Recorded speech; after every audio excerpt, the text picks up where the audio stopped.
사랑합니다. 예전에 슈퍼스타 K의 방송에 나왔던 혹시 이미셸이라는 사람을 기억하십니까?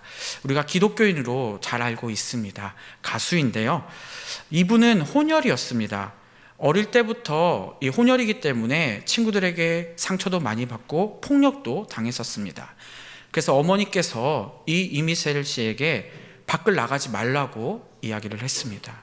그랬더니 무려 8년 동안 밖을 나가지 않고 집에서 살았다고 합니다. 8년 동안 집 밖을 나가지 않으니 사람들을 대할 수도 없었고 너무나도 부끄러워서 사람 만나는 것이 어려워졌던 것입니다. 그런데 한날 언니가 8년 만에 용기 내어서 이미셸 씨에게 집 밖을 나가자고 이야기했습니다. 이때 두려운 마음도 있었지만 놀랍게도 그 마음에서 뭔가 이상해서 밖에 나가야겠다고 결심을 하고 같이 나갔습니다. 바로 갔던 곳은 교회였습니다. 8년 만에 나간 그 교회에서 놀랍게도 하나님을 만났고 하나님 안에서 변화되어서 하나님을 찬양하는 또 가수로 활동하게 되었습니다. 혼혈의 홀어머니 밑에서 자랐고 친구들에게 폭행받았던 일 때문에 세상에 나가는 것이 너무나도 두려웠던 사람인데 하나님을 만나니 하나님 안에서 변화되었고 가수가 될 수 있었던 것입니다. 이 과정을 살펴보면 언니가 용기 있게 손을 내밀었고 또 하나님께서 따뜻하게 맞아주셔서 그 자매가 변화될 수 있었던 것입니다. 오늘 본문에도 하나님을 만나 변화되는 인물 야곱이 등장하게 됩니다.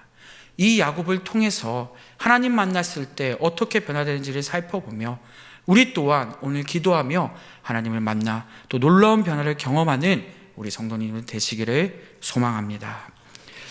야곱은 오늘 본문 사건 이전에 보면 매우 두렵고 나약한 모습들을 많이 보였습니다. 바로 이 사건이 무엇이냐면 바로 형 에서를 만나기 직전이었습니다. 형 에서를 만나는 것이 너무나도 두려워서 32장에 보면 만나기 싫다고 하고 두렵다고 계속 이야기합니다. 형한테 가서 형한테 죽임을 당할 수도 있었기 때문에 당연히 이 앞에 가는 것이 매우 두려웠을 것입니다. 그런데 오늘 33장에서 완전히 뒤바뀐 이 야곱의 모습이 나타납니다.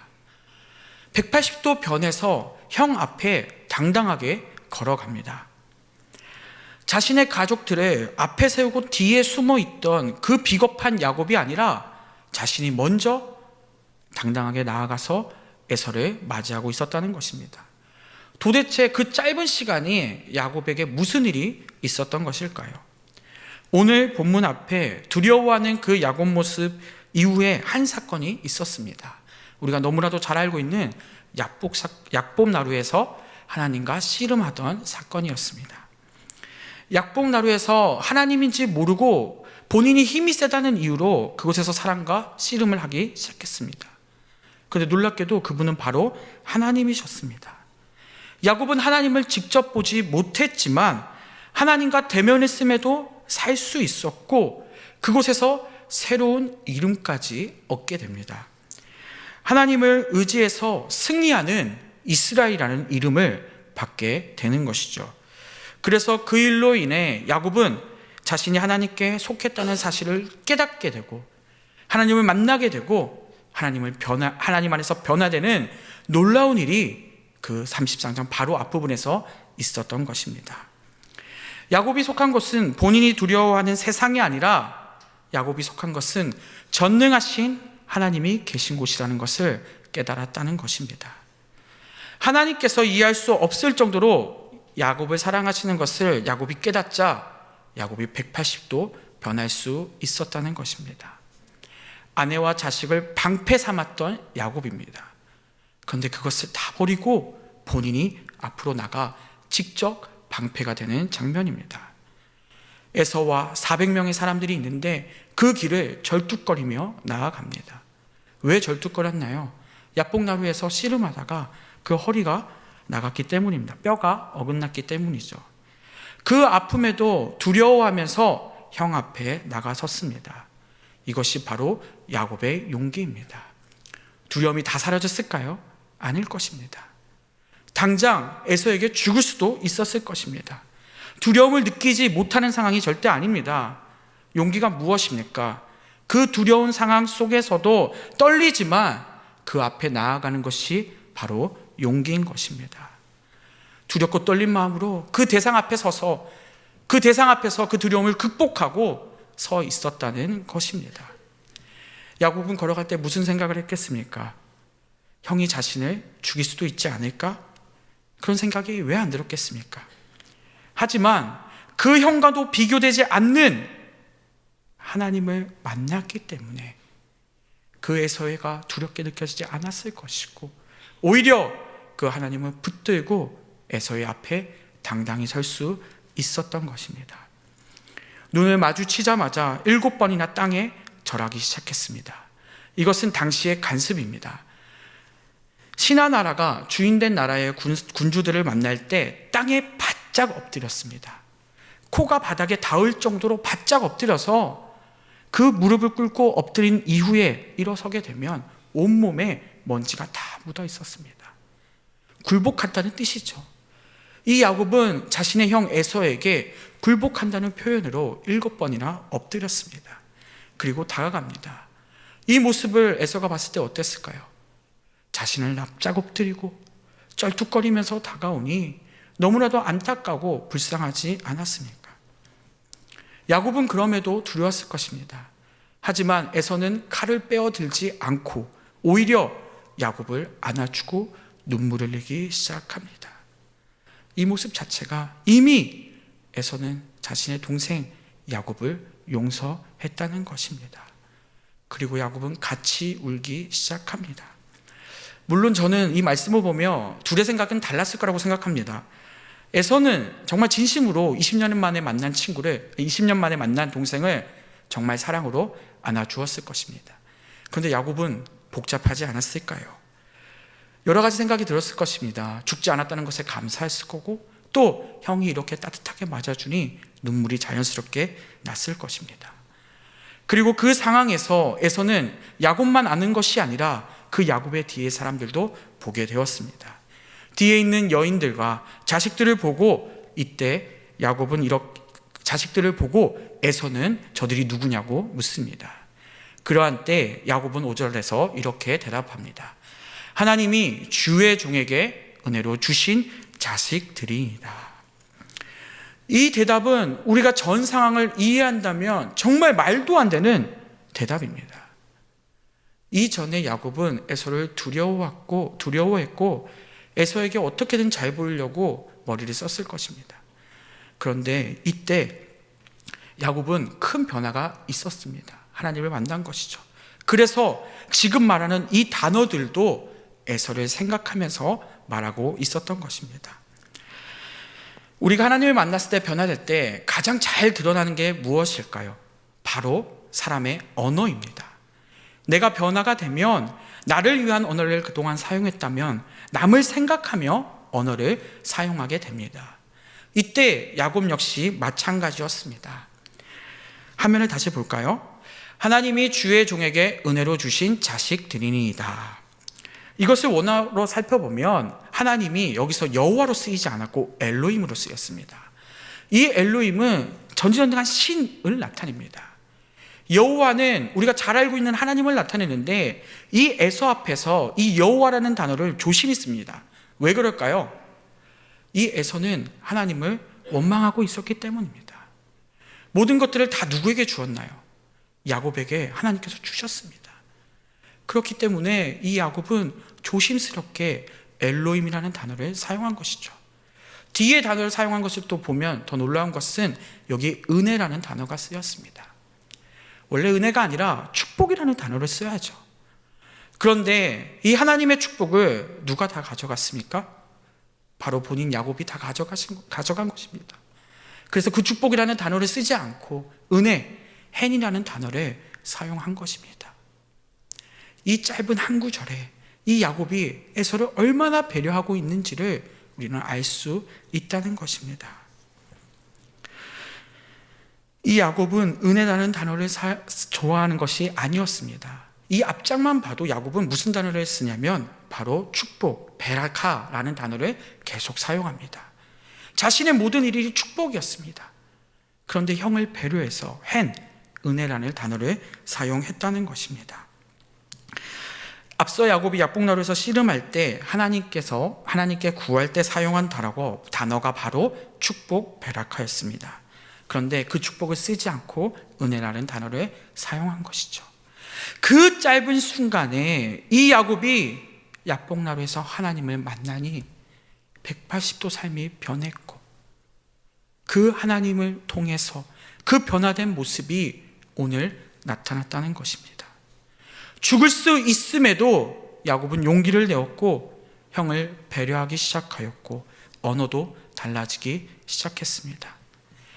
단순히 그곳을 벗어나려고 하는 것이 아니라, 살려고 어떻게든 내가 살아보려고 하는 것이 아니라 하나님 말씀에 순종하며 형을 따뜻하게 여기고 사랑으로 감싸기 시작했다는 것입니다.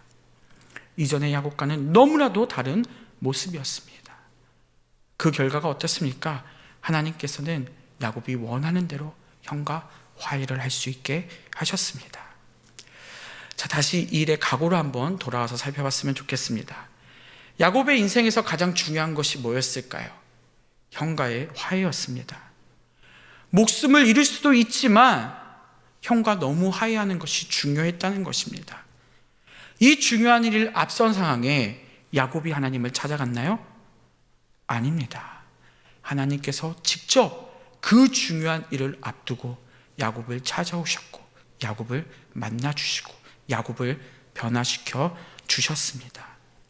결국 이 하나님과의 만남은 이어진 형과의 만남 속에서 큰 영향을 끼치게 되었다는 것입니다. 하나님과의 만남이 있었기에 형과의 만남이 순전하게 진행될 수 있었고 또 승리할 수 있게 된 것입니다. 하나님과의 만남에서 은혜를 받은 이 야곱은 이스라엘이 되었고 결국 용기 있게 나아가 그곳에서 승리할 수 있었다는 사실입니다. 하나님과의 만남으로 해결할 수 없는, 말도 안 되는 일을 해낼 수 있었다는 사실을 꼭 기억하시기 바랍니다. 이 일을 야곱만 원했을까요? 야곱이 간절히 원했기에 하나님이 만나주셨지만 또 누가 원하셨을까요? 하나님이 원하셨던 이 일입니다. 그렇기에 하나님께서 친히 찾아오시고 이 일을 성사시키신 것입니다. 우리는 살면서 우리의 삶에 언제나 두렵고 무서운 일이 찾아옵니다. 그때 어떻게 하시나요? 우리를 힘들게 찾아오는 일을 용기 내어서 그것에서 승리하고 있습니까? 아마 대부분은 포기하지 않을까요? 그런데 놀라운 사실은 우리가 포기해도 하나님이 우리를 찾으실 수 있다는 사실을 기억하셔야 합니다. 주님이 우리를 만나주시고 그 일을 가만히 내버려 두지 않으시고 우리를 살리는 일에 동참하시고 인도하신다는 사실을 믿으시기 바랍니다. 야곱이 엎드려질 때 주님이 친히 도우셨고 그 문제를 해결하셨습니다. 우리가 그 하나님의 초대를 거부하지 않았으면 좋겠습니다. 용기 주시고 힘 주셔서 나를 변화시키고 나를 만나주시는 또 승리하게 하시는 분이 하나님이시라는 사실을 기억하시기 바랍니다. 그래서 우리는 해야 할 것이 무엇일까요? 이 일에 감사하며 더욱더 엎드려져 기도할 수밖에 없습니다. 야곱이 씨름하는 장면이 무엇입니까? 하나님 앞에 엎드려져서 그 밤에 더 울부짖으며 기도한 것입니다. 다음날 내가 힘든 일을 겪을 텐데 그 일을 해나가기 전에 먼저 하나님께 붙들고 기도하기 시작했다는 것입니다. 기도가 승리에 어떻게 영향을 끼치는지 출애굽기 10장 15절에 살펴보겠습니다. 모세가 제단을 쌓고 그 이름을 여호와 니시라 하고, 이 구절은 모세가 전쟁에서 승리한 비결을 나타내고 있는 것입니다. 여호와 니시가 무엇입니까? 여호와 안에서 승리하는 깃발을 말합니다. 이스라엘 백성들은 이 깃발을 바라보며 싸움을 했습니다. 이 깃발이 앞에 설 때 그것을 의지하면서 지금까지 승리를 이끄신 그 하나님을 따라 나아가서 전쟁에서 승리했다는 것입니다. 질 것 같은 그 아말렉과의 전투에서도 아론과 홀이 도와서 모세의 지팡이를 같이 들어 기도했습니다. 깃발을 바라본 것처럼 그 지팡이를 바라보며 서로 기도하고 그 전쟁에서 승리할 수 있었다는 것입니다. 우리가 해야 할 일이 무엇입니까? 나에게 주어진 힘들고 어려운 일이 있을 때 우리는 그냥 내 스스로 해결하는 것이 절대 아닙니다.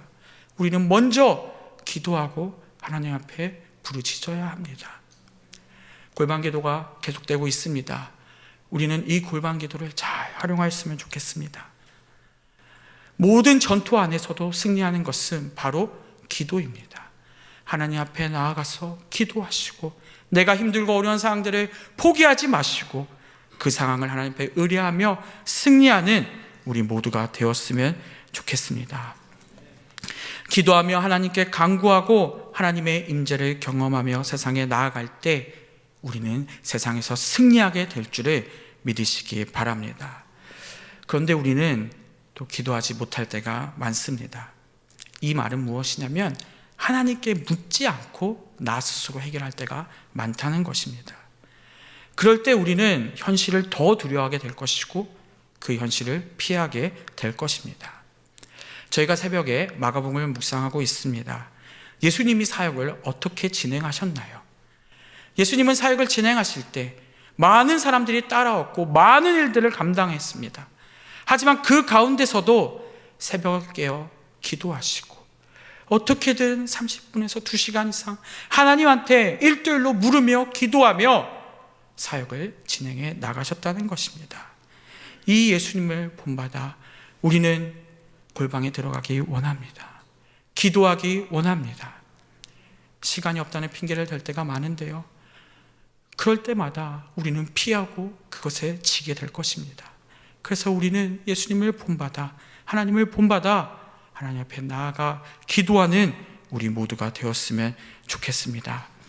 기도의 자리가 열려 있습니다. 이 자리에 나와 하나님을 만나 하나님 안에서 용기 얻어 하나님 안에서 승리하는 우리 모두가 되었으면 좋겠습니다. 성경학교와 수련회가 진행되고 있습니다. 특별히 이번 주 주일날 또 초등부 성경학교가 시작됩니다. 성경학교와 수련회에 왜 우리가 많은 영혼들을 데려가려고 애를 씁니까? 좋아 보이지만 힘들고 어려운 이 세상에서 아이들이 승리하게 하기 위해 우리는 그곳에 데려갑니다. 이 아이들이 하나님 만나야 하지 않습니까? 하나님의 임재를 경험해야 되지 않습니까? 아이들이 하나님 믿어 변화되어야 하지 않습니까? 변화되어야 세상에서 승리할 수 있기 때문입니다. 우리 다음 세대가 하나님 만날 수 있게 포기하지 마시고 계속 기도해 주시기 부탁드립니다. 이 아이들이 믿음이 생겨야 합니다. 오늘 특별히 잊지 마시고 우리 다음 세대 아이들이 하나님 안에서 하나님을 믿고 하나님 안에서 승리하는 삶을 살아갈 수 있게 같이 기도해 주시기 바랍니다. 말씀을 맺겠습니다. 사랑하는 성도 여러분, 우리는 하나님 앞에 가지 못할 때가 많습니다. 너무 잘 알고 있는데 하나님을 찾지 않습니다. 내 경험, 내가 생각하는 대로 문제를 해결하고 힘든 상황을 맞이할 때가 많다는 것입니다. 그래서 더 힘들고 두렵지 않을까요? 그래서 더 포기하지 않을까요? 힘들고 두려울 때 하나님을 찾는 우리가 되었으면 좋겠습니다. 야곱 역시 마찬가지였습니다. 바로 앞장 32장에서 너무나도 두렵고 그 시간을 피하고 싶었습니다. 공황장애 걸린 것처럼 너무나도 힘들고 너무나도 절망에 빠져 있는 상태였습니다. 그런데 그 야곱이 하나님을 만나니까 변화되었고 하나님 안에서 승리하는 역사를 오늘 우리가 볼 수 있었습니다. 우리에게도 때론 이런 일이 있습니다. 두려워하지 마시고 하나님을 찾고 하나님께 뜻을 구하며 하나님의 뜻대로 살아가는 우리 모두가 되었으면 좋겠습니다. 그러한 때 우리가 하나님을 찾고 만나게 되었을 때 우리는 하나님의 임재하심을 경험하게 될 것이고 하나님의 주시는 그 용기 가지게 되는 것을 믿으시기 바랍니다. 그리하여 용기 가져 세상을 두려워하지 않고 하나님 안에서 승리하는 모든 일상교회 성도님들 되시기를 간절히 바랍니다.